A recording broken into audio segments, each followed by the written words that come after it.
एक पनडुब्बी है। पनडुब्बी के अंदर 5 लोग हैं। 5 लोग जिनके सिर पर एक ही धुन सवार है।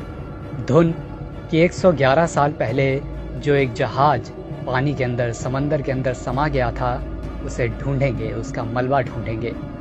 5 लोग पनडुब्बी में ये मलबा ढूंढने के लिए निकलते हैं। कुछ ही घंटे बीतते हैं कि उनका संपर्क बाहरी दुनिया से टूट जाता है। पनडुब्बी को लेकर तमाम तरह की बुरी खबरें आने लगती हैं। खबरें आती हैं कि पनडुब्बी में ऑक्सीजन बस चंद घंटों की बची है और पनडुब्बी डूबने के, नष्ट होने के कगार पर है। और फिर 48 घंटे भी नहीं बीते होते हैं कि वो बुरी खबर आ जाती है जिसको कोई नहीं सुनना चाह रहा था।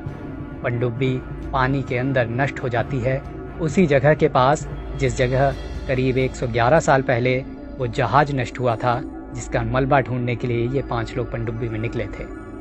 पनडुब्बी नष्ट होने के साथ 5 की मौत हो जाती है।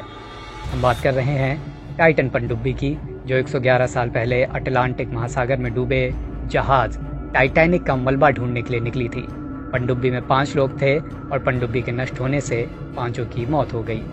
जानकार कह रहे हैं कि अब इन 5 के शव निकालना भी संभव नहीं होगा। समंदर की गहराई में जाना, इनके शव को ढूंढना अब संभव नहीं। इन सारी बातों के बीच सबकी अलग अलग राय आ रही है कि पनडुब्बी आखिर हादसे का शिकार क्यों हुई। क्या उसके बनाने में ही कोई कमी थी?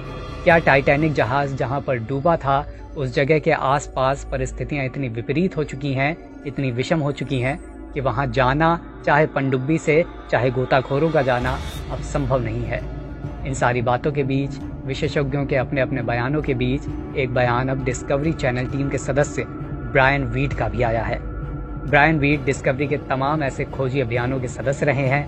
कैमरे पर उनकी अच्छी पकड़ रही है और इस नाते वो तमाम खोजी अभियानों के, चाहे वो जल में हो या थल में, उनके सदस्य रहे हैं।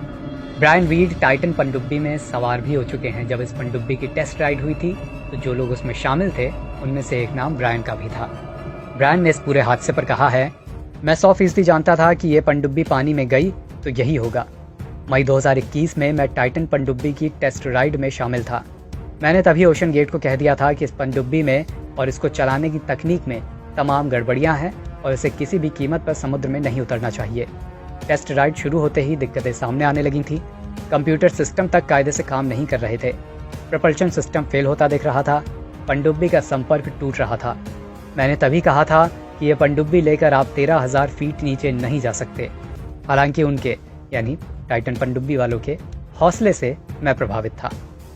ब्रायन वीड की इस बात ने अब तमाम सवाल और भी खड़े कर दिए हैं ओशन गेट कंपनी पर भी, टाइटन पनडुब्बी की बनावट पर भी, कि क्या ये पनडुब्बी उतनी मजबूत थी ही नहीं कि यह अटलांटिक महासागर के अंदर 13,000 फीट तक जा सके। एनबीटी ऑनलाइन की रिपोर्ट।